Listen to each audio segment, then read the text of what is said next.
प्रिय छात्रों नमस्कार। एनसीईआरटी गणित कक्षा 11वीं में आपका स्वागत है। इसी क्रम में आज हम प्रश्नावली 5B का इंट्रो वीडियो देखेंगे। अगर हम इसका इंट्रो वीडियो देख लेंगे तो हमें इसकी प्रश्नावली सॉल्व करने में बहुत ही आसानी मिलेगी। तो चलिए इसे शुरू करते हैं। इसमें हमारा सबसे पहला दिया गया है सम्मिश्र संख्याएं। तो जान लेते हैं सम्मिश्र संख्याएं क्या होती हैं। एक ऐसा युग्म जिसका एक भाग वास्तविक और दूसरा भाग काल्पनिक होता है सम्मिश्र संख्याएं कहलाती हैं। तो आप लोग समझ गए होंगे कि सम्मिश्र संख्याएं क्या कहलाती हैं। तो जिसका एक भाग वास्तविक हो और दूसरा भाग कैसा होना चाहिए, काल्पनिक, तो वह क्या कहलाएंगी, सम्मिश्र संख्याएं कहलाती हैं। इसमें दिया गया है यदि a और b दो वास्तविक संख्याएं हैं, a और b हम दो वास्तविक संख्याएं मान लें, तब हम कह सकते हैं z बराबर a प्लस IB को हम सम्मिश्र संख्या कहेंगे। चलिए इसका एग्जाम्पल दिया गया है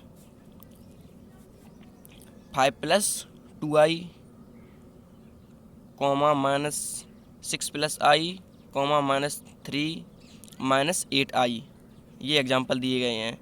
तो आप इसमें बता सकते हैं ये भाग कैसा है। तो आंसर है ये भाग वास्तविक है, क्योंकि इसमें आई साथ में नहीं है, तो ये कैसा हो जाएगा, वास्तविक। और जिसमें आई साथ में है वह हमारा काल्पनिक भाग हो जाएगा। ऐसे ही इसको भी आप देख सकते हैं, ये हमारा वास्तविक भाग हो जाएगा। और जिसमें आई है, अब आप सोच रहे हैं ये तो केवल आई ही है, तो इसका गुणांक हम 1 मानेंगे, इसका गुणांक 1 हो जाएगा। तो ये भी एक कैसी संख्या हो जाएगी, काल्पनिक संख्या, क्योंकि इसमें आई साथ में आया है। और इसका ये भाग हो जाएगा वास्तविक और इसका ये भाग हो जाएगा काल्पनिक। चलिए आगे देखते हैं। तो इसमें हमारा आगे दिया गया है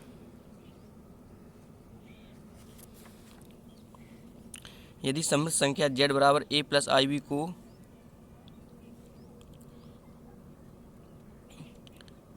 यदि सम्मिश्र संख्या z बराबर a प्लस IB हम मान लें, तब सम्मिश्र संख्या z का वास्तविक भाग, अब आपको बताना है z का वास्तविक भाग, इसमें देखना है हम लोगों को। तो z का वास्तविक भाग क्या हो जाएगा, तो z का भाग वास्तविक a हो जाएगा, क्योंकि इसमें i साथ में नहीं है, तो वास्तविक भाग a और काल्पनिक भाग b। जैसे हम a या हम इसे REZ का रियल पार्ट, RE मतलब रियल पार्ट इसे बोलेंगे, ये मैंने लिख दिया है z का रियल पार्ट।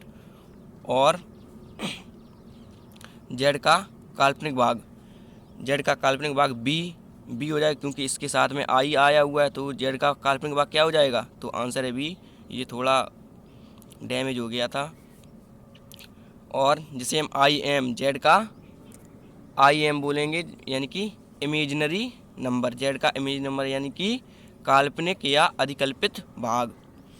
अब इसमें नोट दिया गया है यदि कोई सम्मिश्र संख्या 0 के बराबर है तो इसके वास्तविक और काल्पनिक भाग अलग अलग शून्य होते हैं। तो आइए इसे समझ लेते हैं। मान लीजिए कोई सम्मिश्र संख्या हमने मान ली a प्लस IB, सम्मिश्र संख्या a प्लस IB मान ली, इसके बराबर 0 हम मान लेंगे। इसमें लिखा हुआ है यदि कोई सम्मिश्र संख्या 0 के बराबर है तो इसके वास्तविक और काल्पनिक भाग अलग अलग शून्य होते हैं। तो अगर हमने मान ली सम्मिश्र संख्या a प्लस IB है, इसके बराबर हमने शून्य मान लिया। अगर हम इसमें एक शून्य और ऐड कर दें तो इससे कोई फ़र्क नहीं पड़ेगा, आप कितनी भी शून्य ऐड कर सकते हैं। तो हमें यही बताया गया है कि अलग अलग भाग होंगे, वास्तविक और काल्पनिक भाग। तो इसका a का वास्तविक भाग भी शून्य हो जाएगा है, और a इसमें वास्तविक भाग है तो इसका वास्तविक भाग शून्य हो जाएगा। और b इसका काल्पनिक भाग है, क्योंकि इसके साथ में i आया हुआ है, तो b बराबर भी 0 होगा। तो ये अलग अलग शून्य हो जाएंगे। चलिए आगे देखते हैं। सम्मिश्र संख्याओं की समानता आगे दिया गया है। सम्मिश्र संख्याओं की समानता, यदि दो सम्मिश्र संख्याएं z1 बराबर A1 प्लस आई B1, ये B1 लिखा हुआ है, और Z2 बराबर A2 प्लस आई B2 समान है, तब A1 बराबर A2 और B1 बराबर B2। आप लोग समझ गए होंगे A1 बराबर A2 और B1 बराबर B2 ये कैसे हुआ।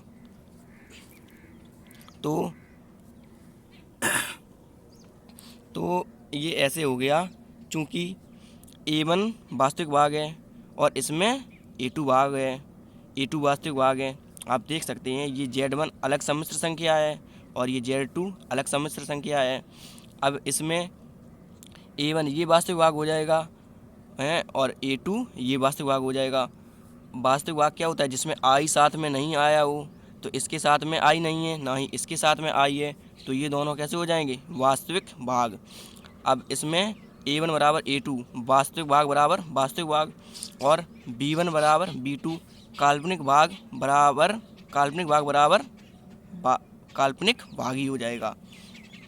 वास्तविक भाग बराबर वास्तविक भाग और काल्पनिक भाग बराबर काल्पनिक भाग। जिसमें आई साथ में आया हुआ है यह हमारा काल्पनिक भाग हो जाएगा, और जिसमें आई साथ में नहीं आया है यह हमारा वास्तविक भाग हो जाएगा। अब इसमें आगे हमारा दिया गया है सम्मिश्र संख्याओं के योग में, सम्मिश्र संख्याओं का योग मतलब सम्मिश्र संख्याओं के योग के बारे में बताया गया है।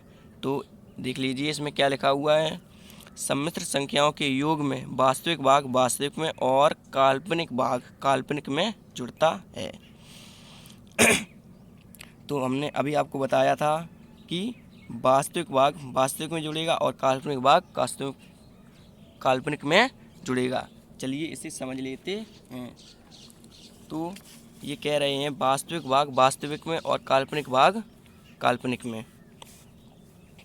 तो हम मान लें दो सम्मिश्र संख्याएं, एक हमने मान ली A प्लस आई बी और प्लस दूसरी मान ली X प्लस आई वाई। अब अगर हम इसमें देखें तो ये हमारा हो जाएगा वास्तविक भाग, क्योंकि इसमें आई साथ में नहीं है, और ये हो जाएगा हमारा काल्पनिक भाग। ये हमारा हो जाएगा वास्तविक भाग और ये हमारा हो जाएगा काल्पनिक भाग, क्योंकि इसके साथ में आई है इसके साथ में आई नहीं है। तो अगर हम इसे ऐड करेंगे तो वास्तविक वास्तविक यानी कि A प्लस एक्स हो जाएगा और प्लस, अब ये काल्पनिक और काल्पनिक आई बी और प्लस आई वाई ये अलग ऐड होगा। तो ये यही बता रहे हैं कि सम्मिश्र संख्याओं के योग में वास्तविक भाग वास्तविक में और काल्पनिक भाग काल्पनिक में जुड़ता है। चलिए अब इसे आगे देख लेते हैं। अगर आप लोग यह सही से समझ लेंगे तो फिर आपको आगे की प्रश्नावली सॉल्व करने में बहुत ही आसानी मिलेगी। इसमें आगे हमारा दिया गया है सम्मिश्र संख्याओं के गुण। इसमें हमारा आगे दिया गया है सम्मिश्र संख्याओं के गुण। तो इसमें सबसे पहले दिया गया है संबरक नियम। किन्हीं दो सम्मिश्र संख्याओं का योग एक सम्मिश्र संख्या होता है। बिल्कुल सही बात है, क्योंकि जब हम दो सम्मिश्र संख्याओं को ऐड करेंगे जोड़ेंगे तो हमें एक सम्मिश्र संख्या ही प्राप्त होगा। मान लीजिए A प्लस आई बी और उसी में हम प्लस एक्स प्लस आई वाई कर दें तो हमें एक सम्मिश्र संख्या ही प्राप्त होगी। चलिए आगे देख लेते हैं क्रम विनिमय नियम। क्रम विनिमय मतलब क्रम का विनिमय होना, मतलब क्रम बदलना। तो इसमें देख लीजिए Z1 Z2 दो सम्मिश्र संख्याओं के लिए Z1 प्लस Z2 बराबर Z2 प्लस Z1। अब आप लोग इसमें समझ गए होंगे कि इसमें Z1 पहले लिखा हुआ है, इसमें Z1 बाद में लिख दिया है। पहले लिख दिया Z1 प्लस Z2, बाद में लिख दिया Z2 प्लस Z1, मतलब क्रम बदल दिया गया। इसमें Z1 पहले तो इसमें Z1 बाद में, इसमें Z2 बाद में तो इसमें Z2 पहले, क्रम बदल के लिख दिया गया है। इसी को क्रम विनिमय नियम कहेंगे। चलिए आगे देख लेते हैं। आगे हमारा दिया गया है सहचार नियम। तो सहचार नियम क्या होता है? सम्मिश्र संख्याएं सहचार नियम का पालन करती हैं। इसमें कुछ भी ज़्यादा समझने को नहीं है। सहचार नियम जो सम्मिश्र संख्याएं होती हैं वो सहचार नियम का पालन करती हैं। अब इसमें आगे देख लेते हैं। तो नंबर 4 हमारा दिया गया है योगात्मक तत्समक। प्रत्येक सम्मिश्र संख्या z के लिए सम्मिश्र संख्या 0 बराबर 0 प्लस 0 इंटू आई यानी कि गुणा आई योग का तत्समक अवयव है। तो ये कह रहे हैं कि 0 बराबर 0 होगा। तो आप लोग समझ गए होंगे कि इसमें 0 बराबर 0 कैसे होगा। चलिए इसी रफ में समझ लेते हैं। तो जब हम ये दिया गया है 0 बराबर 0, जब हम 0 बराबर 0 प्लस 0 इंटू आई जब हम इसे सॉल्व करेंगे तो 0 बराबर ये 0 ज्यों का त्यों प्लस ज्यों का त्यों। अब इस यहाँ पे कोई भी चिन्ह नहीं लगा है तो गुणा होगा। अब हम 0 का जब किसी भी संख्या में गुणा करते हैं तो हमें 0 ही प्राप्त होता है। तो अब ये 0 बराबर 0 ही आ जाएगा। ये हमें यही बता रहे थे। चलिए आगे देखते हैं। तो अब इसमें नंबर 5 हमारा दिया गया है योगात्मक प्रतिलोम। किसी सम्मिश्र संख्या z के लिए योगात्मक प्रतिलोम -z होता है। योगात्मक का मतलब जिसमें साइन चेंज हो जाते हैं। अगर प्लस है तो माइनस का हो जाएगा और माइनस है तो प्लस का हो जाएगा। बस आपको इतना याद रखना पड़ेगा। चलिए आगे देखते हैं। तो इसी में हमारा आगे दिया गया है सम्मिश्र संख्याओं के गुणन के गुण। अभी हमने ऊपर पढ़ा था सम्मिश्र संख्याओं के योग के गुण और अभी आ गए हैं सम्मिश्र संख्याओं के गुणन के गुण, जिसमें हमारा पहला दिया गया है समरक नियम। समरक नियम जो हमने अभी ऊपर सम्मिश्र संख्याओं के योग के गुण में पढ़ा था और अब हम पढ़ रहे हैं सम्मिश्र संख्याओं के गुणन के गुण। तो इसमें पहला दिया गया है समरक नियम। किन्हीं दो सम्मिश्र संख्याओं का गुणनफल भी एक सम्मिश्र संख्या होता है। ठीक उसी प्रकार जिस प्रकार एक सम्मिश्र संख्या का योगफल एक सम्मिश्र संख्या होता है, ठीक उसी प्रकार दो सम्मिश्र संख्याओं का गुणनफल भी सम्मिश्र संख्या होता है। जब हम सम्मिश्र संख्या को सम्मिश्र संख्या में ऐड करते हैं तब हमें सम्मिश्र संख्या ही प्राप्त होती है, और जब हम सम्मिश्र संख्या का गुणनफल सम्मिश्र संख्या में करते हैं तो हमें सम्मिश्र संख्या ही प्राप्त होती है। आप लोग समझ गए होंगे। अब इसमें हमारा दिया गया है क्रम विनिमय नियम, जो हमने अभी पढ़ा था कि इसमें क्रम चेंज हो जाता है। तो इसमें लिखा हुआ है सम्मिश्र संख्याएं क्रम विनिमय नियम का पालन करती हैं, अर्थात Z1 Z2 बराबर Z2 Z1, Z1 Z2 बराबर Z2 Z1। पहले लिख दिया Z1, इसमें बाद में लिख दिया Z1, इसमें Z2 बाद में तो इसमें Z2 पहले, यानी कि पहले Z1 Z2 फिर बाद में Z2 Z1, क्रम चेंज कर दिया। आप लोग सोच रहे होंगे इसमें लिख दिया पहले Z1 फिर बाद में Z2 और इसके बाद पहले Z2 और इस तरफ पहले Z2 उसके बाद Z1, तो इसमें क्रम चेंज करके लिख दिया गया। इसे ही हम क्रम विनिमय नियम कहते हैं, जिसमें क्रम बदल दिया जाए। अब आगे आप देख रहे हैं, आगे हमारा दिया गया है सहचार नियम। सहचार नियम सम्मिश्र संख्या सहचार नियम का पालन करती हैं, अर्थात Z1 Z2 इंटू Z3 बराबर Z1 Z2 इंटू Z3। इसमें भी क्रम चेंज कर दिया गया है। Z1 Z2 इसमें अंदर लिख दिया, इसमें Z3 बाहर कर दिया, बराबर Z1 Z2 Z3। इसमें Z2 और Z3 अंदर कर दिया और Z1 बाहर लिख दिया, इसमें Z1 अंदर कर दिया। अब ये आप लोग समझ गए होंगे कि ये सब गुणा में इनका आंसर तो एक ही आएगा, इसीलिए केवल क्रम चेंज कर दिया गया है। चलिए इसे रफ में आपको बता दे रहे हैं कि मान लीजिए इसमें दिया गया है Z1, अब हम लिखें 2 इंटू 3, ये हम अंदर कर दें और इसके बाहर मान लीजिए 5 लिख दें, बराबर लगा दीजिए। अब हम ये मानेंगे Z1, ये मानेंगे Z2, Z1 Z2 और Z3। अब आप देख रहे हैं Z1 का मान कितना है, तो Z1 का मान इसमें देख लें, Z1 का मान 2 हो जाएगा। Z1 के ऊपर ये कितना हो जाएगा 2, तो हम ये 2 ज्यों का त्यों लिख देंगे और Z2 का मान कितना हो जाएगा, तो 3 हो जाएगा। और इंटू लगा है तो इंटू लगा दीजिए, और Z3 का मान कितना हो जाएगा, तो 5 हो जाएगा। अब जब ये इंटू में है तो हम इन सबका गुणा कर देंगे, 3 दूनी 6 पंचे 30 बराबर 5 या 15 दूनी 30, हमें यही प्राप्त हो जाएगा। यानी कि ये संख्या और ये संख्या दोनों बराबर ही प्राप्त होंगी।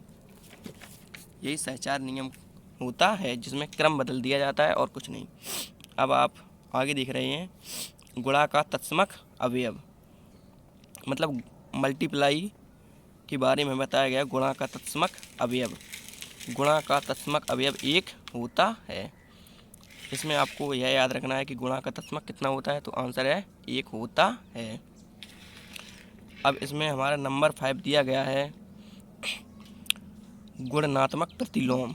अभी हमने ऊपर पढ़ा था योगात्मक प्रतिलोम, अब ये दिया गया है हमारा गुणनात्मक प्रतिलोम। तो इसमें लिखा हुआ है किसी Z सम्मिश्र संख्या के लिए यदि Z1 का गुणा करते हैं और गुणनफल 1 आ जाता है तो Z1 को Z की गुणात्मक या गुणनात्मक प्रतिलोम कहते हैं। इसमें लिखा हुआ है किसी Z सम्मिश्र संख्या के लिए यदि Z1 का गुणा करते हैं और गुणनफल 1 आ जाता है तो Z1 को Z की गुणात्मक या गुणनात्मक प्रतिलोम कहते हैं। अब ये क्या कह रहे हैं, Z1 में Z में Z1 का गुणा करते हैं तो हमें इसका जो गुणात्मक, यहाँ पे कोई निशान नहीं लगा तो आप समझ गए होंगे कि यहाँ पे गुणा होगा, गुणात्मक जो होगा वो हमें गुणात्मक प्रतिलोम होगा, जो वो हमें 1 प्राप्त हो जाएगा। अब इन्होंने इसी को ये Z1 ज्यों का त्यों, और ये जो Z है इसको हम लोग, ये गुणा में था, इसे अब जब हम इस साइड लेके आएंगे ये भाग में आ जाएगा, तो ये 1 के बटे में यानी कि भाग में आ गया। और या हम इसे Z1 ये ज्यों का त्यों, और जब हम इसे ऊपर ले जाएंगे तो ये इस पे घात अभी 1 होगी, और जब हम ऊपर ले जाएंगे तो वह घात माइनस की हो जाएगी, Z⁻−1।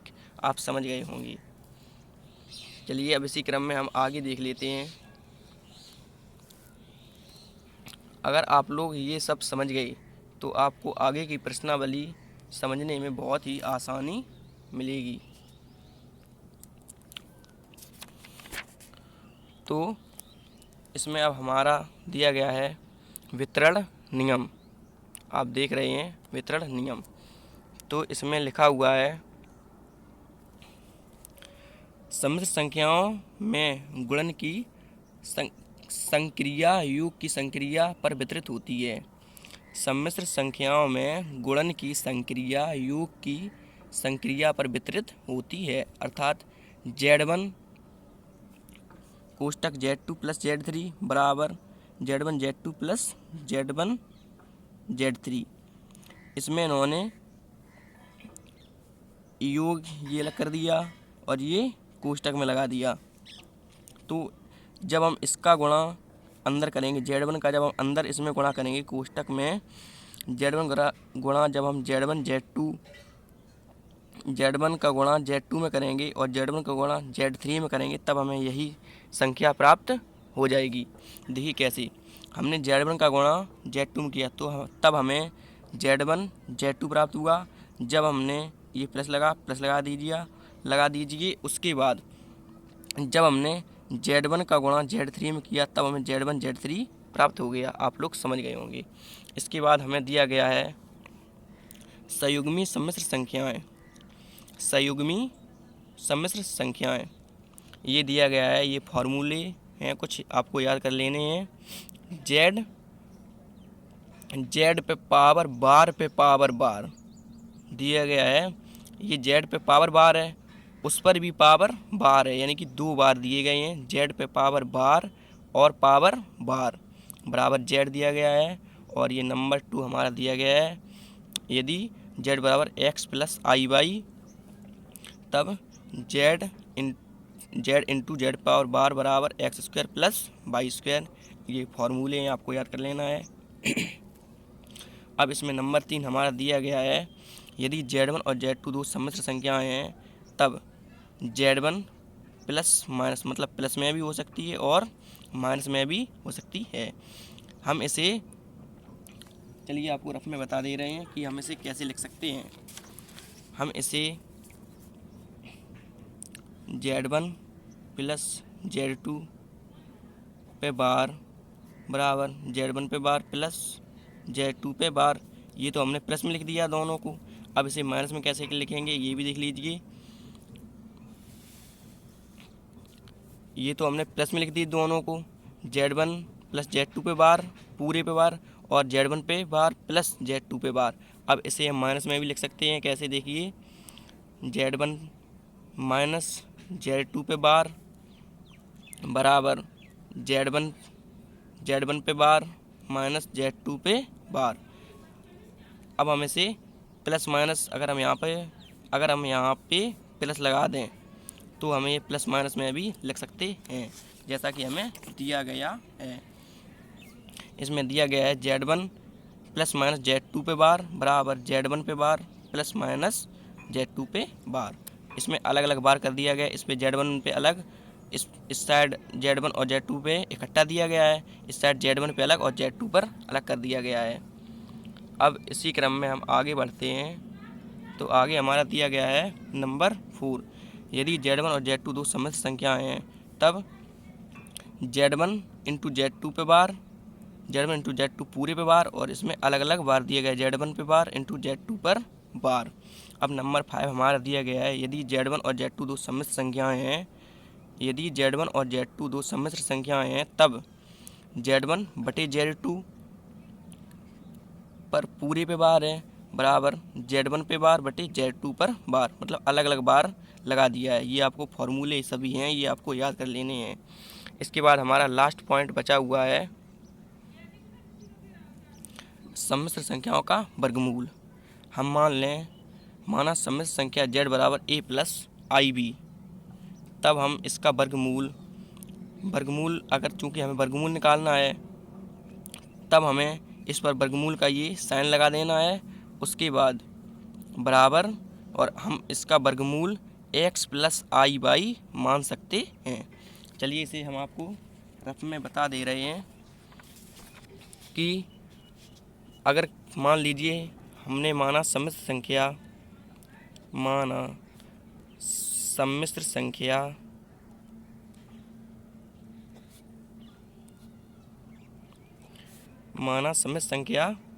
A plus IB।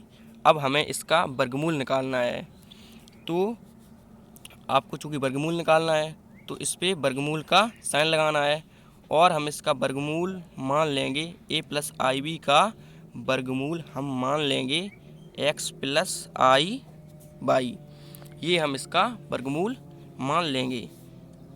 अब हमने इसका इंट्रो वीडियो सही से समझ लिया है।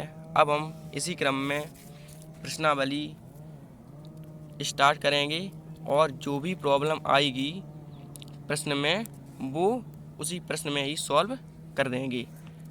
Thank you.